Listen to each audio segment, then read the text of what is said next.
నమస్కారం. Print and electronic media, if any social media. కూటమి ప్రభుత్వం ఆడుతున్నటువంటి అనేకమైన డ్రామాలు నాకు తెలిసి ఒక 15 నెలలు అయిపోయింది. ఇక డ్రామాలు ఆపటం కూటమి ప్రభుత్వానికి మంచిదనే ప్రజల అభిప్రాయం కూడా. జీవితకాలం వైఎస్ఆర్ కాంగ్రెస్ పార్టీ మీద పడి ఏడుస్తూనే పరిపాలన మీరు సాగిస్తారనుకుంటే it is up to you. మాకే అబ్జెక్షన్ కూడా లేదు. కానీ కొత్త అసలు ఎప్పుడు ఎక్కడ ఎవరికి సంబంధం మొత్తాన్ని తీసుకొచ్చి ప్రతి దానికి గతంలో వైఎస్ఆర్ ప్రభుత్వం, జగన్మోహన్ రెడ్డి గారి ప్రభుత్వంలో ఇలా జరిగింది. సో ఇలాంటి అసలు మీకు నిద్రలో కూడా జగన్మోహన్ రెడ్డి గారు మాత్రమే గుర్తొస్తున్నట్టుగా ఆయన పేరుని మీరు నిద్రలో కూడా మర్చిపోకుండా ఎందుకు ఇంతలోనూ భయపడుతున్నారో మాకైతే అర్థం కావట్లేదు. ఏదో గెలిచారు మీరు ఆ ఈవీఎంలతోటో, లేకపోతే ఓట్లను తీసేసో, లేకపోతే మీకు కావాల్సినవి పెట్టుకోనో, ఎలక్షన్ కమిషన్తో ఇప్పుడు బీహార్ ఎలక్షన్స్, అదేవిధంగా బెంగళూరులో ఒక నియోజకవర్గాన్ని తీసుకొని రాహుల్ గాంధీ చేసిన అనేకమైన ఆరోపణలు, ఈసీ గొడవలన్నీ నడుస్తూ ఉన్నాయి. ప్రజలు భావిస్తూ ఉన్నారు ఆంధ్రప్రదేశ్లో కూటమి ప్రభుత్వం నిజంగా గెలవలేదు. ఓట్లేస్తే వైఎస్ఆర్ కాంగ్రెస్ పార్టీకి వేసిన ఓట్లన్నీ కూడా ఎటుపోయినాయి మాకు అర్థం కావటం లేదు. వీళ్ళ గెలుపే ఒక ప్రశ్నార్థకంగా మారింది. ఈ కూటమి గెలుపు ఆంధ్రప్రదేశ్లో, దేశంలో it is in the cross roads. పార్లమెంట్లో ఉన్నటువంటి దాదాపు 300 మంది ఎంపీలు బయటకు వచ్చి ప్రశ్నిస్తూ ఉన్నారు ఎలక్షన్ కమిషన్ చేసిన తప్పని. ఎలక్షన్ కమిషన్ ఈరోజు రివర్సు, చాలా లేటుగానే రివర్స్ వస్తూ ఉంది. బీహార్లో ఏదో జరుగుతూ ఉంది. దేశవ్యాప్తంగా చర్చ ఏంటంటే, పార్లమెంట్లో కూడా చర్చ ఏంటంటే, అసలు అద్భుతంగా పరిపాలన చేసినట్టు జగన్మోహన్ రెడ్డి గారు ఎలా ఓడిపోయారు? ఇది ఒక ప్రశ్న. ఓడిపోయిన వెంటనే జగన్మోహన్ రెడ్డి గారు చెప్పారు, చాలా అంశాల్లో మాకు అనుమానాలు ఉన్నాయి కానీ ఆధారాలు లేవు. 14 నెలల తర్వాత కొండంద వెలిగిన పెట్టారు. ఎస్, కొన్ని ఆధారాలు దొరికినాయి అన్నారు. ఎలక్షన్ కమిషను బీజేపీ లేకపోతే ఇంకొక కూటమికి అక్కడ అమ్ముడుపోయి గందరగోళంగా తయారైపోయింది. ఎలక్షన్ కమిషను కూటమి కుమ్మక్కయ్యారు అనేది ఈరోజు వినపడతా ఉంది. ఈ సందర్భంలో మేము ఎవరిని ఏమనలేదే వైఎస్ఆర్ కాంగ్రెస్ పార్టీ, కానీ మా మీద ఎందుకు పడి ఏడుస్తున్నారు? ఈరోజు నెల్లూరులో ఏదో ఘటన జరిగిందట. ఎవరో ఒక లేడీ, ఒక పెరోల్ మీద ఎవరో ఒక అతను వచ్చాడు, రౌడీ షీటరు. అతన్ని ఏదో అరెస్ట్ చేశారు, తీసుకున్నారు, వచ్చారు, జైల్లో పెట్టారు. వాళ్ళకి ఇది సర్వసాధారణం. నాకు తెలిసి నెల్లూరు వాళ్ళు చెప్తా ఉన్నారు, మాకు నెల్లూరుకి సంబంధం, నెల్లూరు నయమాట అతను. అక్కడున్న రాజకీయ పార్టీ నాయకులందరూ కూడా అతను జైల్లో ఉన్నాడు కలుస్తారట. పలానా చోట పలానా విషయం ఉంది, దీన్ని కొంచెం తీర్చాల్సి ఉంది బాస్ అంటే ఆ బాస్ ఆర్డర్ వేస్తారట. ఎక్కడున్నా సరే పనులు జరిగిపోతాయట. అతనికి శ్రీకాంత్ అనే ఒక రౌడీ షీటర్ని అరెస్ట్ చేసి జీవితకాలం ఖైదీగా జైల్లో పెడితే అతన్ని పెరోల మీద బయటికి రావడం కోసం, పెరోల్ అనేది ఒక రైట్, ఎస్ తీసుకోండి. మీరు మధ్యలో కొన్ని అంశాలు ఉంటాయి, కుటుంబాలకు సంబంధించో లేకపోతే ఆరోగ్య విషయాలు లేకపోతే ఇంకొకటో ఉంటాయి, మీరు బయటికి తెచ్చుకోండి. కానీ మీ రాతలేంటి అసలు? ఈనాడు రాస్తూ ఉంది ఇలాంటి జరగాలి, ఇలాంటి మామూలుగా ఎక్కడ జరుగుతాయంటే వైఎస్ఆర్ ప్రభుత్వంలో జరుగుతాయట. పెరోల్ మీద రావటం, అక్కడి నుంచి మళ్ళీ ఏదో దందాలు చేసుకోవటం, ఇవన్నీ వైఎస్ఆర్ పార్టీలో జరుగుతాయట. జగన్మోహన్ రెడ్డి గారి ప్రభుత్వంలో జరుగుతాయట. అసలు కూటమి ప్రభుత్వంలో మాకు తెలియకుండా ఎవరో జరుగుతున్నాయని ఆశ్చర్యపోతూ ఈనాడు రాస్తూ ఉంది. అంటే మీకు తెలిసి జరిగితేనే కూటమి ప్రభుత్వం పనిచేస్తూ ఉండాలి. మీకు తెలియకుండా వాళ్ళు ఒక ఎమ్మెల్యే, ఒక ఎంపీ, లేకపోతే ఒక హోమ్ మినిస్టర్, వీళ్ళందరూ మాట్లాడుకొని సంతకాలు పెట్టి అతని పెరోల మీద తీసుకొస్తే అమాయకంగా హోమ్ మినిస్టర్ గారు ఒక ప్రెస్ మీట్ పెడతారు. అసలు మాకేం సంబంధం, ఎలా వచ్చారు? మీకేం సంబంధం లేకపోతే నేను అడుగుతూ ఉన్నా, ఎవరు ఈవిడ? నేనేం చెప్పదలుచుకోలే, కిలాళ్ళు లేడేనో అయ్యని అనదలుచుకోవాలా. ఎందుకంటే ఆ అమ్మాయి వీడియోలు చూస్తే నేను, అతను, మా ఆయన లేడు, నాకు ఆయన గొంతు, ఇప్పుడున్న ఆయన గొంతు మా ఆయన గొంతుతోటి సరి సమానంగా మ్యాచ్ అవుతుంది. ఇది ఏమైనా చేరా రైకమ్మా మ్యాచ్ కావడానికి? నాకు అర్థం కావట్లా. ఏమైనా షాపింగ్కి వెళ్ళారా ఏంటి? సరే వెళ్ళండి, మాకెందుకు, మ్యాచింగ్ చేసుకోండి. ఆవిడ చంద్రమోహన్ రెడ్డి గారితో ఉన్న ఫోటో ఇది. ఇక్కడ ఇక్కడ వేమిరెడ్డి గారితో, సునీల్ గారితో, గూడూరు ఎమ్మెల్యే వీళ్ళందరితోటి ఏం మాట్లాడుకున్నారో ఏమో మొత్తం సంతకాలు పెట్టారు. హోమ్ మినిస్టర్ గారు దాన్ని రికమెండ్ చేశారు. హోమ్ మినిస్టర్ గారు రికమెండేషన్ తోటి ఆ వ్యక్తి జైలు నుంచి బయటకు వచ్చాడు. హాస్పిటల్ పేరుతోటే ఉన్నారు. అక్కడ పోయి ఎమ్మెల్యేలు కలుస్తున్నట్టున్నారు, ఆయన పోయి కలుస్తూ ఉన్నాడు. ఇవన్నీ మీరు ఏమైనా చేసుకోండి, మాకెందుకు అసలు చిత్తకర్త ఏంటిది? మేము అడగలేదే. YSR Congress party in what way connected రాస్తారు వీళ్ళు. ఎంత జుగుప్సకరమైనటువంటి ఈనాడు వార్తలు రాస్తుందంటే ఐపీఎస్ నుంచి మంత్రి వరకు వీళ్ళందరూ కూడా దాసోహం అట. ఏదేదో ఎప్పుడు కావాలంటే అప్పుడు జైల్లో కలుస్తూ అన్ని రూల్స్కి వ్యతిరేకంగా ఏదో గందరగోళం చేశారు. ఇదంతా నేను చదవదలుచుకోలేదు, చదివితే ఏమవుతుందంటే ఈనాడు రాసిన ఎసెన్స్ ఏంటంటే దీనిలో అతను జైల్లో కలుస్తారట, అతను అవసరమైతే బయటికి పిలిపించుకొని పెరోల్ మీద సంవత్సరానికి 2 సార్లు, ఇది హోమ్ మినిస్టర్ గారు ఇచ్చిన జీవో, ఇది పెరోల్ మీద తను బయటికి రావడం కోసం ఒక ఎస్పీ కాదన్నా ఇంకొక ఎస్పీ తోటి 2 ఎమ్మెల్యేలు రికమెండ్ చేసి మీలో మీరు ఏం చేసుకున్నారో మాకు తెలియదు, అసలు బయటికి పిలిపించుకున్నారో మాట్లాడుకున్నారు. ఇంకా చెప్పాలంటే పాపం అరుణనే ఆ అమ్మాయి ఎవరో చెప్తా ఉంది, మేమిద్దరం లవ్ చేసుకున్నాం, పెళ్లి చేసుకోవాలనుకుంటున్నాం, మా కుటుంబాలన్నీ కూడా ఒప్పుకున్నాయి. చేసుకోండి, చేసుకుంటే వైఎస్ఆర్ కాంగ్రెస్ పార్టీకి ఏంటంట అసలు. ఈరోజు ఎల్లో మీడియా వార్తలు ఎలా ఉన్నాయంటే, న్యూస్ ఎలా ఉందంటే చాలా దారుణమైనటువంటి వార్తని ఈరోజు ప్రచురించి వైఎస్ఆర్ కాంగ్రెస్ పార్టీ చుట్టూరు ఈ అంశాన్ని తిప్పుతూ ఉన్నారు. జైల్లో ప్రేమలేఖలు మాకు అనవసరం అండి, పెరోల్ మీద మీరు వచ్చున్నారు, మీరు తెచ్చుకున్నారు. పెరోల్లో వచ్చిన వ్యక్తి హాస్పిటల్లో చేరి, నేను ఇది చూపించచ్చో చూపించకూడదు, ఎందుకంటే ఎంతైనా ఒక మహిళ కదా, కొన్ని అబ్జెక్షన్స్ నాకే కనబడుతున్నాయి. It is better not to display అన్నట్టుగా.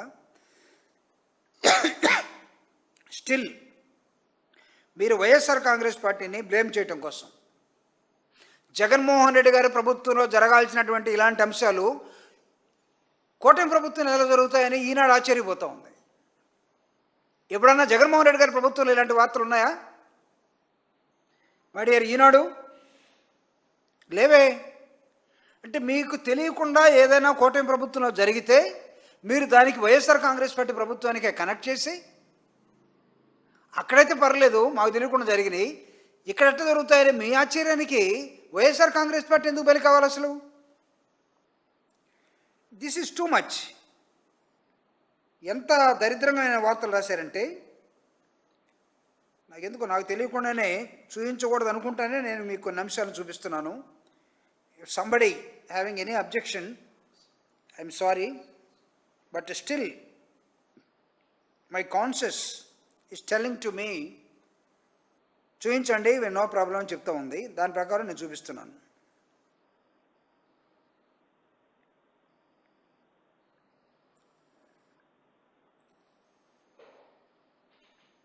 It is a wonderful scene. Wonderful scene అంటే మళ్ళీ మీరు వేరుగా తీసుకోబాకండి. ఎవరన్నా జూమ్ చేయగలరా? జైలు కాదు స్వామి, జైలు నుంచి హాస్పిటల్కి వచ్చిన తర్వాత వద్దన్నారా? చూడు, మనమే కొన్ని నియంత్రణలు పెట్టుకొని అలాంటివి వద్దు అనుకుంటున్నాం.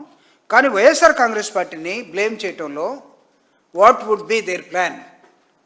కూటమి ప్లాన్ ఏంటంటే, ప్రతిదానికి వైఎస్ఆర్ కాంగ్రెస్ పార్టీని అతికించి వాళ్ళ ప్రభుత్వంలో జరగాల్సిన పనులన్నీ కూడా మేము ఈ ప్రభుత్వం ఎట్ట జరుగుతున్న ఆశ్చర్యం. దరిద్రం మీ దగ్గర ఉంది, మా దగ్గర లేదు. చేతకానితనం మీది, మాది కాదు.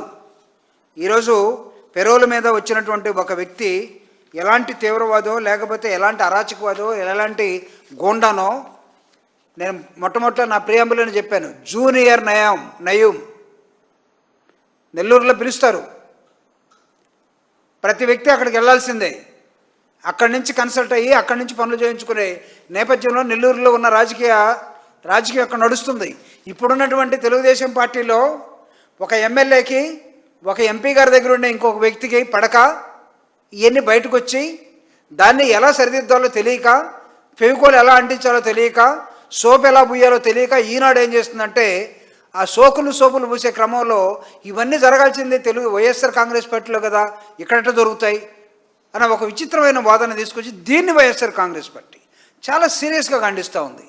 You are doing nuisance even in the jails, in the hospitals.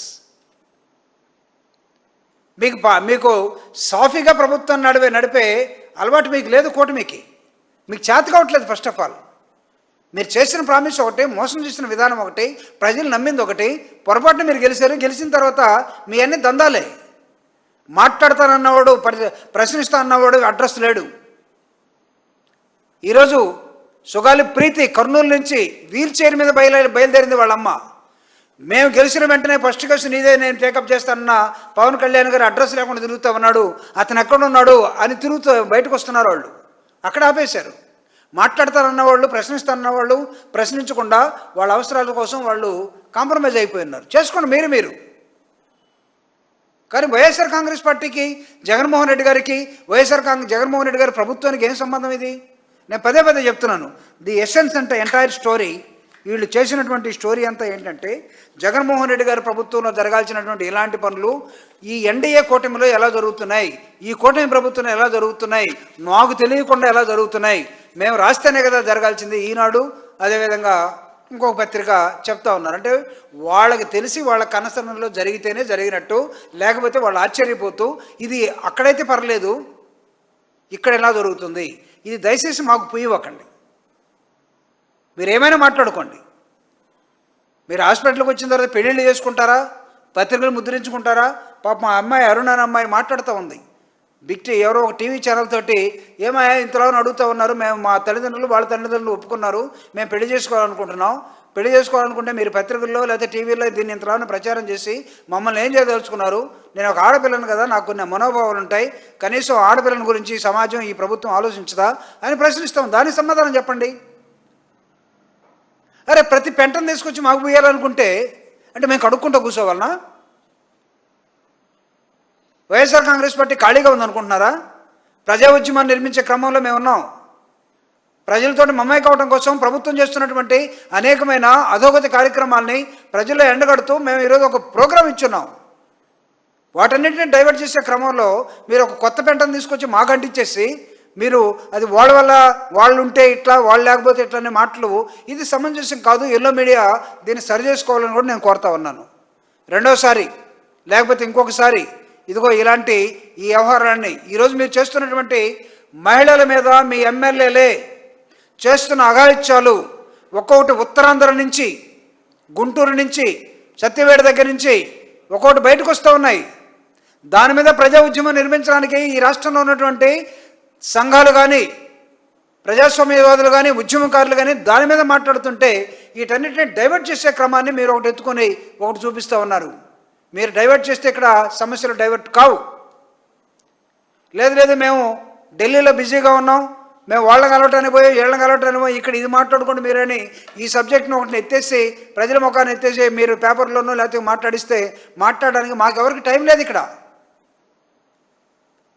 YSR Congress party really very busy with ప్రజా ఉద్యమాలతోటి, ప్రజా ఆందోళనతోటి.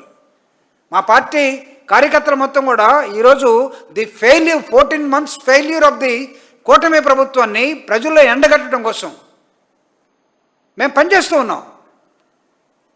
ప్రజలు దాన్ని స్వీకరిస్తామన్నారు. ప్రజాస్వామ్యం ఈ రాష్ట్రంలో కూని చేయబడిందని నిన్నగాక మొన్న జరిగినటువంటి స్వతంత్ర వేడుకల సందర్భంగా, దానికన్నా 2-3 రోజుల ముందు జరిగినట్టు పులివెందుల ఎన్నికలు ఆ ఘటనలు చెప్తా ఉన్నాయి.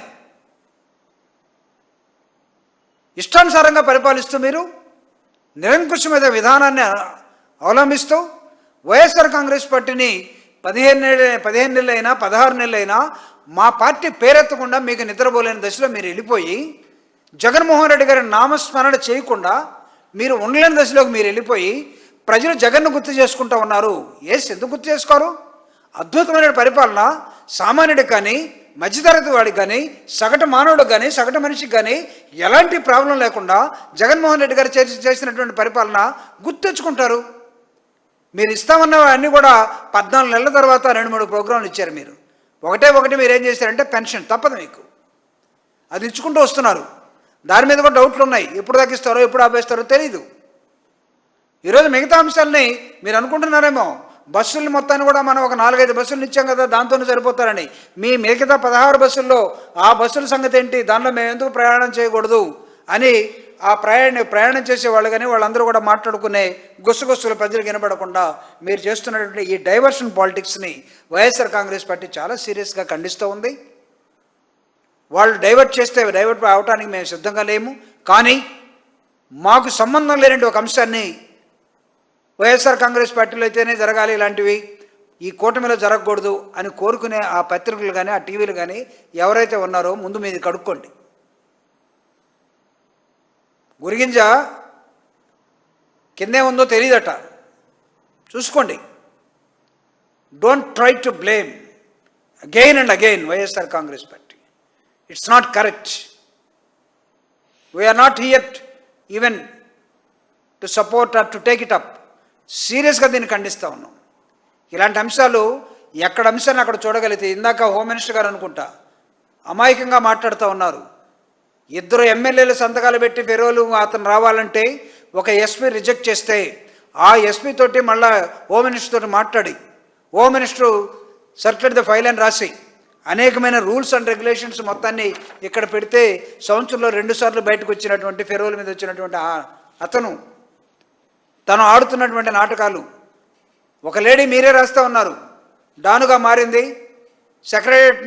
సెక్రటరియట్లో 6 నెలల నుంచి తిష్టి వేసి కూర్చున్నారు, వేరే వాళ్ళతోటి గోవాలు వెళ్ళిపోయారు. ఈ ట్రిప్పులు ఇవన్నీ కూడా మీలో మీరు కథలు అనుకుంటే ప్రజలు నవ్వుకుంటూ చదువుతూ ఉన్నారు. ఇవన్నీ ఏంటి విచిత్రాలు జరుగుతూ ఉన్నాయని. అంతవరకు ఆపుకోండి. డోంట్ ట్రై టు ఇవన్నీ కూడా వైఎస్ఆర్ కాంగ్రెస్ పార్టీకి అంటగట్టడానికే ప్రయత్నం చేయొద్దని, ప్రజాస్వామికవాదులు ఎవరు కూడా దీన్ని నమ్మొద్దని, ఇలాంటి అంశాలు మామూలుగా నేరస్తుల వరకే పెట్టండి. నేరస్తులకు ఉన్నటువంటి ప్రేమ వ్యవహారాల్ని రాజకీయాలకు తీసుకొచ్చి ఉంచుకోమనండి. వాళ్ళ అఫైర్స్ కానీ వాళ్ళకు ఉన్నటువంటి అభిమానాన్ని కానీ ఒకరి మీద ఒకరికి ఉన్నటువంటి ప్రేమను కానీ మాకేం సంబంధం లేదు. దాన్ని తీసుకొచ్చేసి మీరు డైవర్ట్ చేసే కార్యక్రమంలో వైఎస్ఆర్ కాంగ్రెస్ పార్టీని ఎక్కడ మీరు మెన్షన్ చేయొద్దని హెచ్చరిక చేస్తూ